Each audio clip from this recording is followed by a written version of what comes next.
सालों पहले भानिया राज्य में कर्ण राजा का शासन चलता था। राजा का दिल बहुत साफ था। वह हर त्योहार के दिन लोगों को दान देते थे।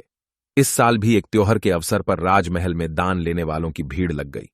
राजा ने सबको भर भर कर दान दिया। अंत में कमर को झुकाते हुए एक महिला राजा के पास दान लेने के लिए पहुंची, लेकिन तब तक राजा के पास दान देने के लिए कुछ भी नहीं बचा। राजा ने तुरंत अपने गले से हीरे का हार निकालकर उस महिला को दे दिया। वह महिला राजा के सिर पर हाथ फेरते हुए आशीर्वाद देकर चली गई। अगले दिन राजा अपने बगीचे में बैठकर सोच रहे थे कि मेरे जीवन में एक पुत्र की कमी है। भगवान ने मुझे सब कुछ दिया, लेकिन पुत्र सुख पता नहीं क्यों नहीं दिया। तभी राजा के गोद में आकर एक आम गिरा। राजा इधर उधर देखने लगे। उनके मन में हुआ कि आखिर यह आम मेरी गोद में आया कैसे। तभी कुछ देर बाद उन्हें बहुत सारी परियां दिखीं। उन सभी परियों में से एक नीली आंखों वाली परी राजा के सामने आई और बोलने लगी कि इस आम को अपनी पत्नी को देना। यह आम तुम्हें पुत्र रत्न देगा। इसे खाने के 9 महीने बाद ही तुम्हारी पत्नी मां बन जाएगी। वैसे तुम्हारे भाग्य में पुत्र सुख तो नहीं है, लेकिन तुम दिल के साफ हो और बहुत दानी हो, इसलिए तुम्हें यह सुख मिला है। बस यह सुख तुम्हें सिर्फ 21 साल तक मिलेगा। जैसे ही तुम्हारे बेटे की शादी होगी, उसकी मौत हो जाएगी। राजा ने दुखी मन से नीली आंखों वाली परी से पूछा, क्या इसका कोई उपाय नहीं है?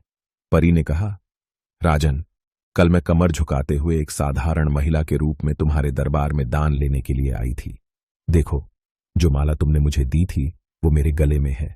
तुम्हारे इसी कर्म और दूसरों की मदद करने की भावना के कारण मैं तुम्हें पुत्र का आशीर्वाद देने के लिए आई हूं। लेकिन तुम्हारा बेटा 21 साल से ज्यादा नहीं जी पाएगा। फिर भी तुम उसकी मौत होते ही उसे एक संदूक में डाल देना। उसके बाद संदूक में 4 दही के घड़े रखना और बीच जंगल में लाकर छोड़ देना। इतना कहकर नीली आंखों वाली परी वहां से ओझल हो गई। राजा ने महल जाकर सारी बात अपनी पत्नी मैत्री को बता दी और उसे आम खाने के लिए दिया। राजा की पत्नी ने आम खाने के ठीक 9 महीने के बाद एक पुत्र को जन्म दिया। बेटा होने की खुशी में राजा ने बहुत बड़ा जश्न रखा। जश्न के बाद बेटे का नाम देव रखा गया। होते होते राजकुमार देव की उम्र 21 साल की हो गई। उसके विवाह के लिए प्रस्ताव आने लगे। राजा ने एक बुद्धिमान लड़की वत्सला से अपने बेटे की शादी करा दी।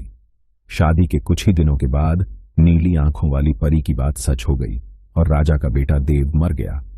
राजा और रानी नीली आंखों वाली परी की बात भूल गए थे। जब देव के अंतिम संस्कार के लिए राजा लोगों के साथ श्मशान की ओर बढ़ने लगे तो राजा को परी की बात याद आ गई। तुरंत राजा ने सबको एक बड़ा सा संदूक और 4 दही के घड़े लाने के लिए कहा। संदूक आते ही राजा ने भारी मन से अपने बेटे को उसमें डाला और दही के 4 घड़े भी रख दिए। उसके बाद राजा ने अपने सैनिकों की मदद से उस घड़े को घने जंगल के बीच में रख दिया। वहां से लौटने के बाद राजा का मन किसी काम में नहीं लगा। कुछ समय बाद देव की पत्नी अपने मायके चली गई। समय बीता और देव की मृत्यु को 1 साल हो गया। देव की पत्नी वत्सला के घर एक बूढ़ा आदमी खाना मांगने के लिए पहुंचा। उसने बड़े प्यार से उसे खाना खिलाया। खाना खाने के बाद उस भिखारी ने अपना हाथ धोने के लिए दूसरे हाथ की मुट्ठी खोली। तभी वत्सला ने उस मुट्ठी में अपने पति देव की सोने की चेन देखी। वत्सला ने तुरंत भिखारी से पूछा, आपको यह चेन कहां से मिली? ये मेरे पति की है, जिन्हें संदूक में बंद करके जंगल के बीच में रखा गया था। भिखारी ने डरते हुए कहा, हां, मैंने यह चैन उसी संदूक से निकाली है। वत्सला ने कहा, आप डरिए मत, मैं सिर्फ उस जंगल तक जाना चाहती हूं जहां मेरे पति का संदूक रखा है। भिखारी ने कहा, वह भयानक जंगल है, मैं आपको वहां तक नहीं लेकर जा पाऊंगा। हां, आप चाहो तो मैं आपको उस संदूक से थोड़ी दूर ले जाकर छोड़ सकता हूं। वत्सला तेजी से भिखारी के साथ जंगल तक पहुंची। घने जंगल से पहले ही भिखारी वहां से चला गया। फिर वत्सला अकेले अपने पति के संदूक को ढूंढने के लिए निकल पड़ी। वहां जाकर उसने अजीब सी चीजें देखीं। उस संदूक के पास बहुत सारी परियां थीं। वत्सला पेड़ के पीछे छुपकर उन्हें देखने लगी। वत्सला ने देखा कि सारी परियों के बीच से एक नीली आंखों वाली परी आई और उसने संदूक में एक लकड़ी देव के मृत शरीर के सिर के पास और एक पैर के पास रखी। तभी देव संदूक से बाहर निकल आया। परियों ने देव को मिठाई खिलाई और दोबारा संदूक के अंदर डालकर लकड़ियों की स्थिति बदल दी। रोज रात को नीली आंखों वाली परी इसी तरह से देव को संदूक से बाहर निकालती और फिर उसी में भेज देती थी। वत्सला डरते हुए उसी जंगल में फल खाकर 3 से 4 दिन तक यह सब देखती रही। एक दिन वत्सला ने भी संदूक खोलकर नीली आंखों वाली परी की तरह ही लकड़ी की स्थिति को बदला। तभी देव संदूक से बाहर निकल आया। देव ने जैसे ही अपनी पत्नी को देखा, वह हैरान हो गया। देव कुछ बोल ही रहा था कि अचानक वत्सला बोल पड़ी, मैं आपको इस जंगल में इस स्थिति में रहने नहीं दूंगी, आपको मेरे साथ चलना होगा। देव ने वत्सला को समझाते हुए कहा, मैं नीली आंखों वाली परी की वजह से ही इस दुनिया में आया हूं, मैं उनकी आज्ञा के बिना कहीं नहीं जा सकता। तुम मेरे संदूक में रखा हुआ एक घड़ा अपने साथ लेकर मेरे राज्य चली जाओ, वहां छुप कर रहना। तुम्हें 9 महीने बाद एक पुत्र होगा, तब मैं तुमसे मिलने आऊंगा। अब तुम लकड़ी की स्थिति बदलकर मुझे पहले की तरह संदूक में जाने दो।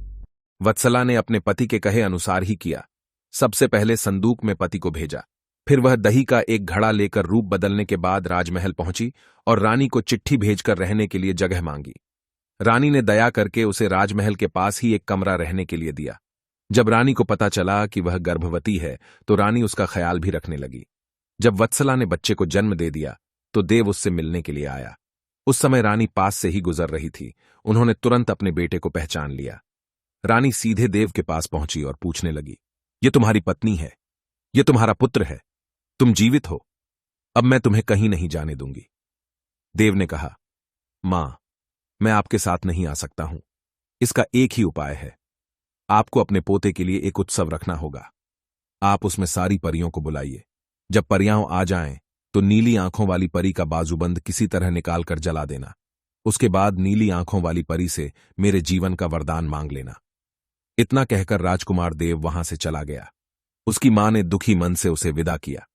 कुछ ही दिनों में रानी मैत्री ने अपने बेटे देव के कहे अनुसार जश्न रखा और सारी परियों को भी बुलाया।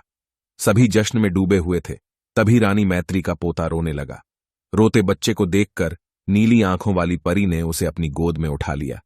तभी रानी मैत्री ने परी से कहा, देखिए ना, इसे आपका बाजूबंद पसंद आ गया है, तभी तो आपके पास आते ही इसने रोना बंद कर दिया।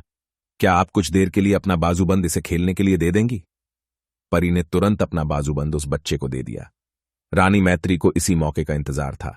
उसने सबकी नजरें बचाते हुए उस बाजूबंद को आग में डाल दिया। नीली आंखों वाली परी ने अपने जलते बाजूबंद को देखकर रानी मैत्री ने पूछा, आपने यह क्या किया? अब हम आपके बेटे देव को अपने पास उस जंगल में नहीं रख पाएंगे। ये सुनते ही रानी मैत्री ने रोते हुए परी से प्रार्थना की। उन्होंने कहा, आपकी कृपा से मुझे बेटा हुआ था, अब आपको ही कृपा करके मेरा बेटा लौटाना होगा। मैं आपसे अपने बेटे देव की भीख मांगती हूं। नीली आंखों वाली परी को मां का प्यार देखकर दया आ गई और उन्हें आशीर्वाद दे दिया। परी के आशीर्वाद से राजकुमार देव संदूक से निकलकर घर लौट आया। राजकुमार अपने परिवार के साथ खुशी खुशी रहने लगा।